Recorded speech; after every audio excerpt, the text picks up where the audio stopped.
Welcome in, fans, to another episode of the Two Line Pass podcast. I'm Randon, here with me, Dustin and Ryan. Guys, it's been an exciting week. The Four Nations tournament is almost complete. We have US and Canada in the finals on Thursday. And then amazing, exciting news coming out that Sean Durzi will, in fact, be back in the lineup on Saturday at Los Angeles. So we've got a lot to talk about on this episode. I'm excited. Dustin, Ryan, welcome in, guys. How are you doing tonight? I'm tired, scared, a little hungry, but doing okay. I'm gonna survive. Running the gamut of emotions there, Dustin. I like it. Ryan, how you doing tonight? I'm doing pretty good. Four Nations was going pretty good. It's been a good weekend. Getting excited for Thursday and then back to regular season hockey. Hey, it's an exciting time, and let's jump right into the Four Nations, guys. Obviously, there was a lot of excitement, a lot of hype going into this, the first best on best competition in quite some time, especially with, I don't want to get too much into the weeds about it, but given the political climate, the rivalry between Canada and the U.S., I think, has had a little bit of a heightened sense of importance, and it certainly has lived up to the hype. United States and Canada going into the finals on Thursday. Their game was a barn burner. 3 fights in the first 9 minutes, and not to be undersold. Utah's own Olli Mata, I felt, had a phenomenal tournament with Finland. Obviously, the Finns didn't do as great as they maybe had wanted, but Olli Mata himself played phenomenal. 2 assists, averaged just over 20 minutes of ice time, which was third among Finnish defensemen. Juuso Välimäki didn't get any ice time, but hey, he was on the team, and that's a win, right? But guys, it's been exciting. I think a lot of reactions going on. Well, just before we get too far into it, we'll just give me your overall thoughts about the Four Nations tournament, what you've seen so far. I think it's been really fun, especially when you juxtapose it alongside what the NBA gave. The NBA tried to work out some weird round robin, this team, 4 different all-star teams, and then a round robin tournament, sort of like Four Nations, and just... It was just, I saw a breakdown of the 2 hours worth of show and how much actual basketball was played during the show, and it was just minuscule compared to how long they were on the air for. And just to see hockey games that the players are actually passionate about and fighting over was really cool. Yeah, absolutely. And I think in this climate, the NBA's All-Star break hasn't been receiving the most positive fanfare. Kevin Durant coming out on Twitter and kind of giving it to the fans. I didn't see it personally, but I watched some clips of the Spurs players, Wembanyama, and that other guy maybe gaming the rules in the skills competition to win and then get disqualified. That was hilarious. That was probably the best part of the NBA All-Star weekend, so... But they got disqualified, so it was kind of even doing something inventive, creative. And I saw a post, it was either on Twitter or Reddit, somebody said that they had about 5 ideas that they wanted to do, but they half executed all of them, and they half told everybody what they were. So really good in terms of NHL exposure to, like you said, to juxtapose that to the NBA. But Ryan, what are your thoughts on the Four Nations so far? I feel like it has been the most needed thing in one of the major sports, because it kind of made the All-Star game more important. It kind of made All-Star weekend important again. Because, the hockey All-Star game and skills competition, we all remember Kucherov last year, arguably being the funniest person who's ever entered a skills competition, not giving a flying about any of the skills in the competition. And he was more, I think, mad that they made him go. But this kind of gives everybody a little bit more of a pride sense. You know what I mean? There's a whole nother aspect added to the All-Star game. It's not just watching some, the good play. It's watching the best players from around the world compete against each other. And I think the game with Canada and the U.S., I think the biggest takeaway that people should take away is that the U.S. is the better defensive team. And that's what showed up. It's Canada, arguably the most top-heavy team I've ever seen on paper. You can't argue with it. They should be scoring 1,000 goals a game. But they run into a little problem named Connor Hellebuck, Jacob Slavin. And that kind of 1-2 punch has just been incredible. And the fights were great, and it couldn't have been anybody other than the Kachuk boys. And I know their dad Big Walt was up there smiling the whole goddamn time. But yeah, I think it's been fun. I think it'll be kind of hard to go back to regular season hockey after. You know what I mean? It'll be it's a little hard to get back into it, but I think it's been good for everybody, and I think it's great for the league to do something like this finally. Absolutely. I think the league is the biggest benefactor from it. And I hope that their plans to make it even better with 8 teams and do the kind of the World Cup of Hockey every alternating 2 years with the Winter Olympics. Hopefully that more and more players enjoy this best on best competition. I know there was a lot of concern about, will injuries play a factor, or will players play in something like this in a mid-season tournament when they've going down the stretch, they're trying to win a Stanley Cup, And there were some question marks of players. Were they injured? Were they not? And we won't get too far into that. But overall, I think everybody has come full. There was no stepping on the brakes. This was not this is merely a skills competition, no contact. Let's score 15 goals. This was a legitimate hockey game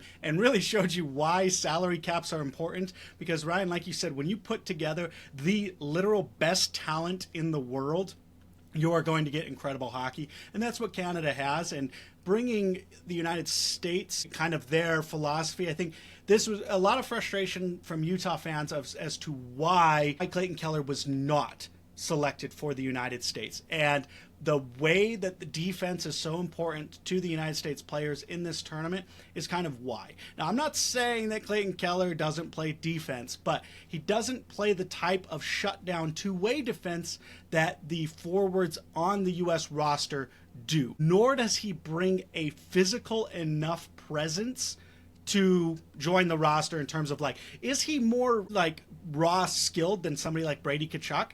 Yeah. But is Brady Tkachuk more of the philosophy that USA team wants in terms of production plus physicality plus defensive? The answer is yes. And so that's why. Not to mention, that's why Clayton Keller. Who would you rather have on your team, Brady Tkachuk or Clayton Keller? I'd rather go to war with Brady Tkachuk over Clayton Keller. No offense to Keller, love you, dude. You're my captain. That's what I mean. He just doesn't have that dog in him like guys like Brady Tkachuk. Even a Jack Eichel has more of a dog in him than Keller. And that's not good. No, he's Clayton Keller is a offensive talent. There's no denying that. One of the best offensive talents that certainly Arizona had seen in a while. And he's a phenomenal player. I mean, he's the most important offensive piece on Utah's roster right now. Now, will he be the most important offensive piece on this roster in 4 years? Time will tell on that one, but that's why, just we argue about whether or not Clayton Keller should have been selected, and I think if you look at the U.S. roster, it was not a mistake. The team that they've assembled is phenomenal. It's very capable of beating Canada, and that Thursday game is going to be incredible. So, please watch it, guys. Go USA or go Canada if you are supporting the Canadians, whatever the case may be. But USA all the way. Now, more important news, guys. The big one. We kind of knew it was happening, right? This had been hinted that Sean Durzi was going to make his debut back in the lineup. He traveled with the team on the last road trip.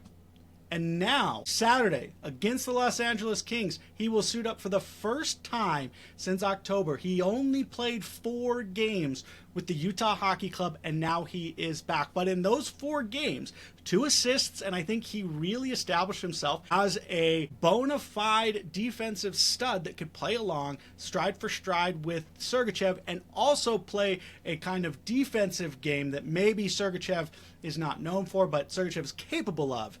But he has that offensive power that matches, that we truly have now a first line, or we can have a first line that is just offensively gifted through and through all the way. But guys, how excited are you for Sean Durzi making his appearance back in the lineup? What are your expectations for him in this first game back? What was our record with Durzi? Were we 3-0 or 3-1, 4-0 when he was in the lineup? We were 3-1. We had the 3-1 win streak, and then we lost to. Did he get hurt in the New Jersey game? Was that what it was?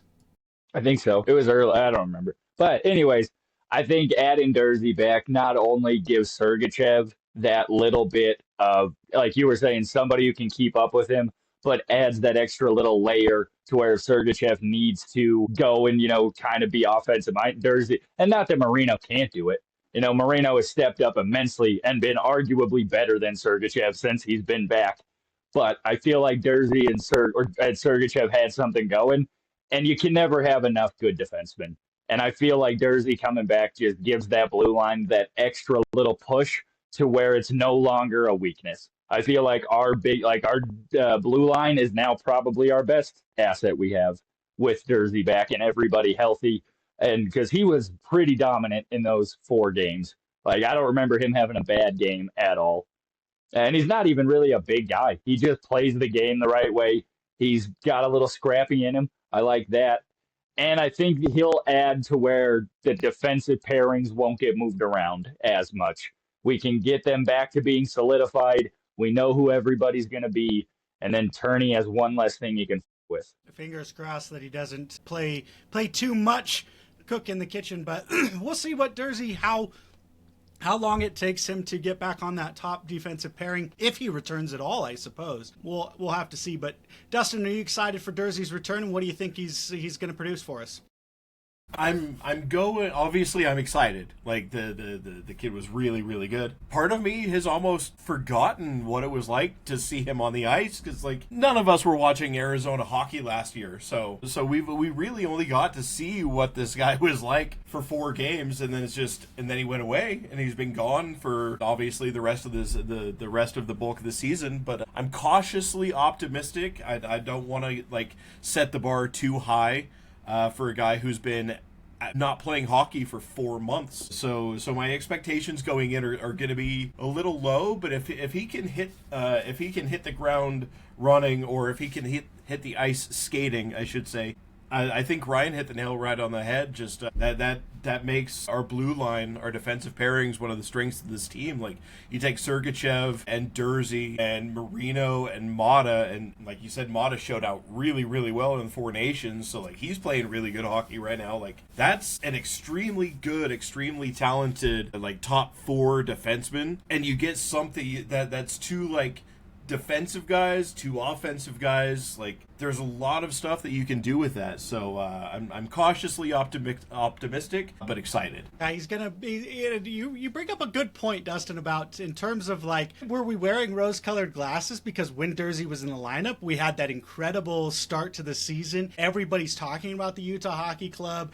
The excitement is through the roof, and then he goes down, and we kind of go in that lull, and then we've kind of been in this roller coaster all season. So I like that you bring up that point about whether or not, like, I think he is truly important in, so last season he had 41 points over 76 games. And will he be able to come back? Like he was away for quite some time, and we'll see if he can get his legs under him. I think if it was a home game to start and he got a point, or even dare I say a goal, which he didn't have over the 4 games, he's not exactly like a goal scoring defenseman so much. But if he were to get a point, I think it would be kind of like if Spicy Tuna got a point, that the fans would just go nuts for him. And I think that's the hype level that he is going to bring in, and he's going to anchor the defense. Like, so he and Sergachev are the only 2 defensemen that are under contract for the next 4 years. And then there's some question marks behind who else is going to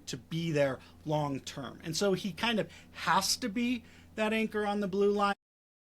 And the production will have to follow, because he is with us for the next 4 years, and I'm hoping we don't trade him. He seems like it's not like he's a homegrown guy.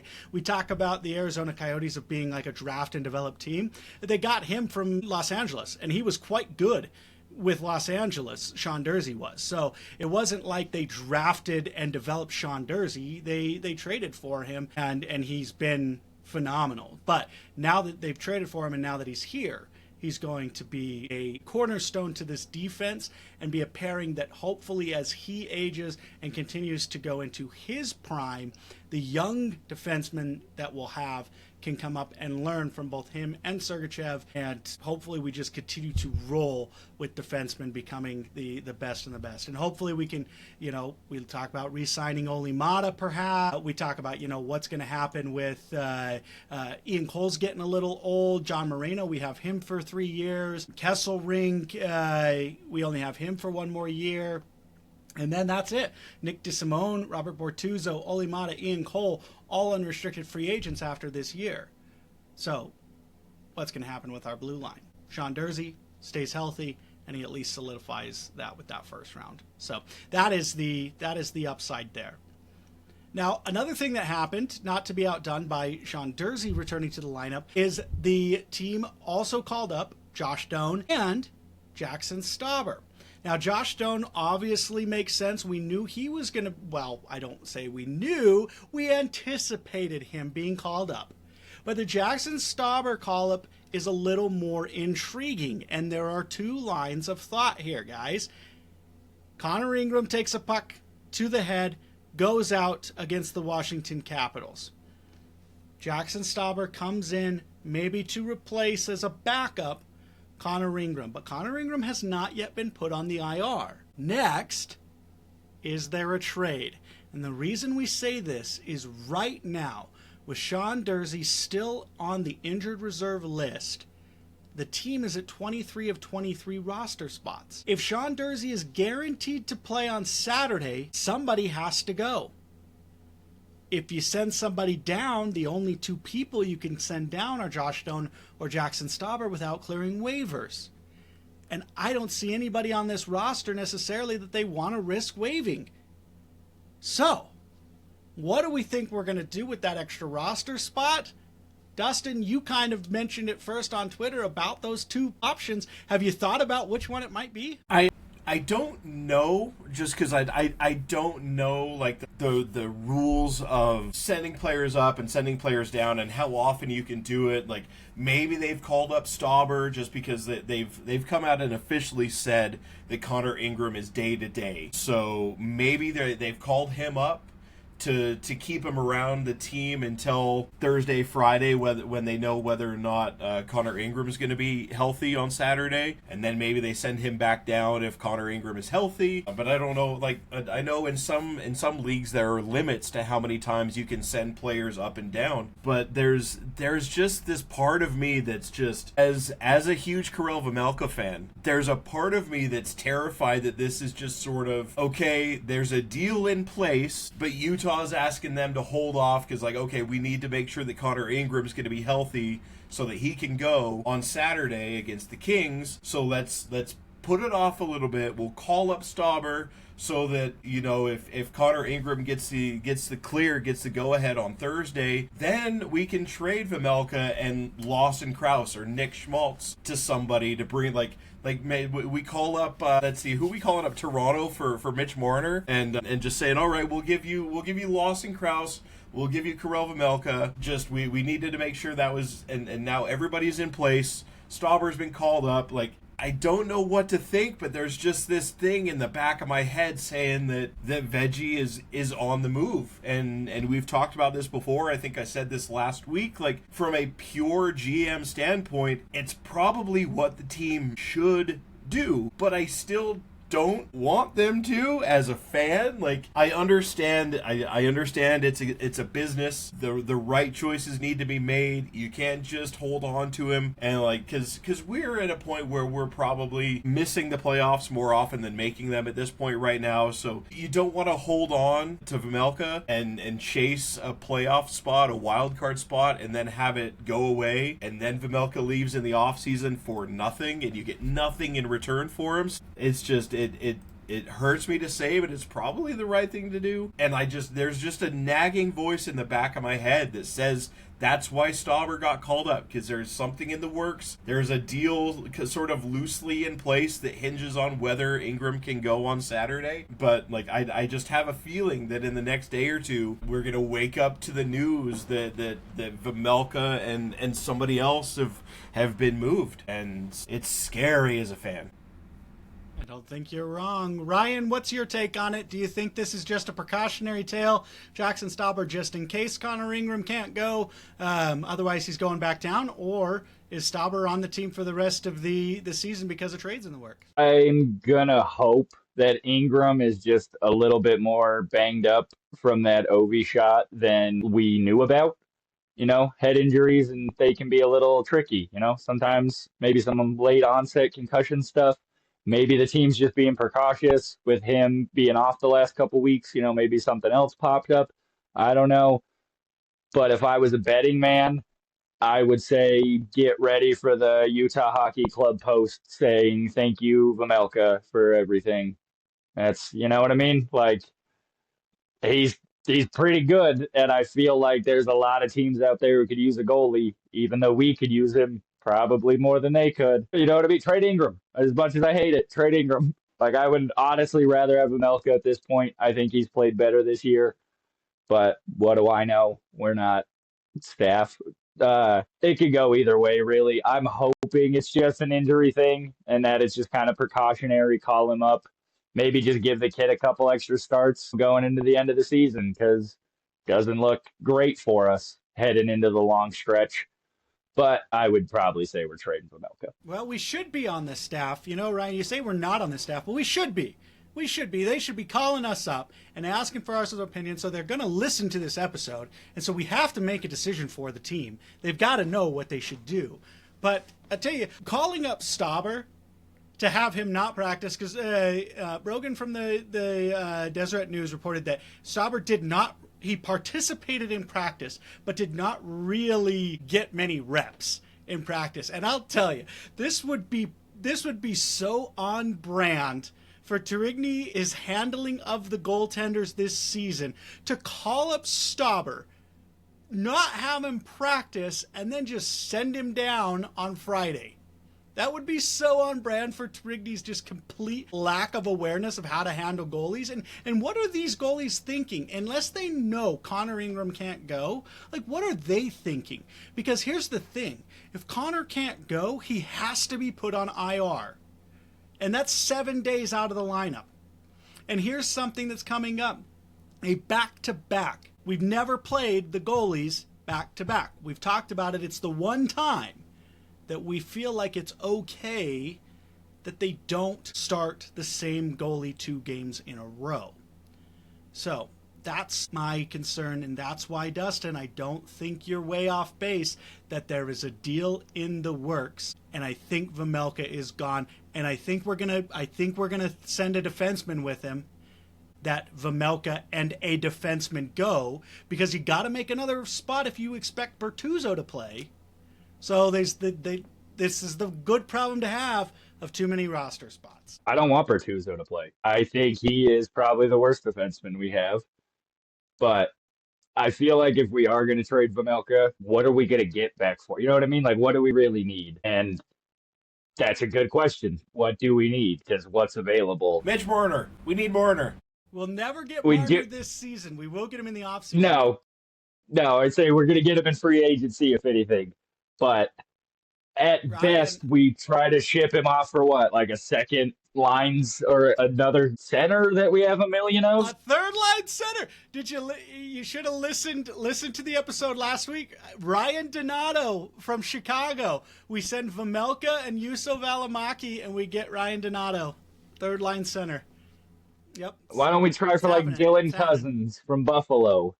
They're trying to dump that fire sale. You need yourself a TikTok video, Randon. So right now, just say it is February 18th, 8:44 p.m. Randon is calling it. Then say your trade, and then you have your TikTok video for when that happens. Just call your shot right now.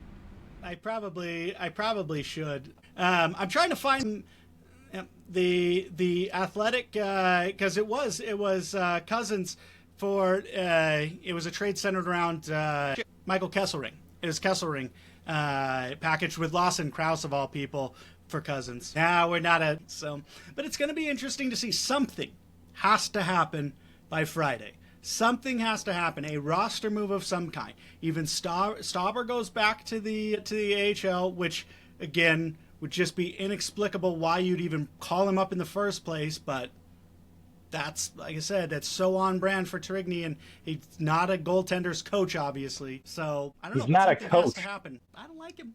I never have, but that's just me. Some people love the guy. I don't know why, but some people love him.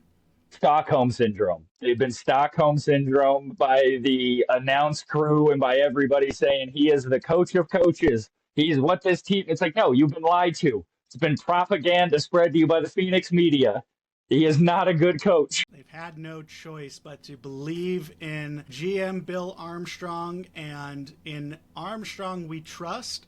And they saw as Tarigny was Armstrong's guy, and they say, hey, if Armstrong's the one that's going to get us out of purgatory, then we have to follow him. And then, unfortunately, it didn't matter what Armstrong did, because they never did get out of purgatory, and arguably they're even further in purgatory now. But you could also say that they are in hell.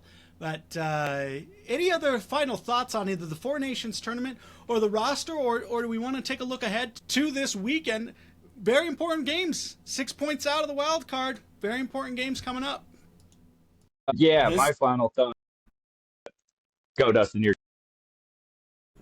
I was just gonna jump in and say this Saturday is a big one. We play the Kings, and Vancouver plays Las Vegas, I believe. That puck drops an hour after hour, so we're game watching and scoreboard watching to see if we can cut that. What is that lead? Let's see. They are up 6 points. So like there's a chance we're going to bed Saturday night only 4 points back of a wild card spot. So very important weekend. Right, just jumping right back into it after Four Nations. I was just going to say that for all the fans out there, that Thursday this might be bigger than a Game 7. Because a Game 7, it's if your team is in the Game 7, huge moment, big time. But Thursday, it's Team USA versus Team Canada in the biggest, best-on-best tournament in 10 years. Even if you're not a hockey fan, tell your friends that aren't hockey. If you are a hockey fan, tell your friends who aren't, watch the game if you're proud to be an American. Because it's going to be the best sports of the week, if not of the year. Like, if the last game they played was just round robin, this is going to be absolutely insane. So that's all I have to say about the Four Nations, but go watch it. It'll be great. You're not wrong. It's going to be phenomenal. And Dustin, you're not wrong about the importance of this weekend. We have one game in hand, 6 points back, and we talk about the stretch of games of playing playoff contenders and how Utah, to prove that they belong in that wild card spot, they have to beat playoff contenders. Well, here they are. They're playing against the Los Angeles Kings, which are phenomenal at home, by the way. That's going to be a tough game. The Kings are outstanding in LA.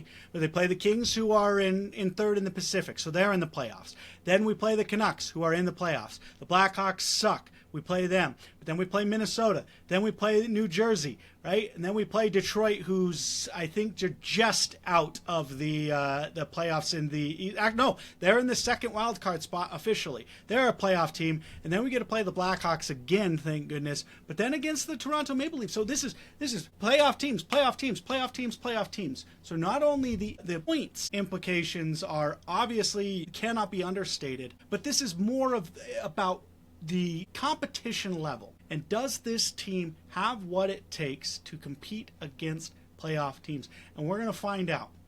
My guess is by the end of next weekend, we're going to know for sure whether this team is still fighting for a playoff spot or whether we can just throw in the towel and start looking ahead to next season. But guys, thanks so much for talking with me, Dustin, Ryan. I appreciate it. Ryan, welcome back. Glad to have you. And Dustin, thanks so much for joining me as always. Guys, thanks so much for listening. Go Utah Hockey Club. Go USA. And we'll see you next time.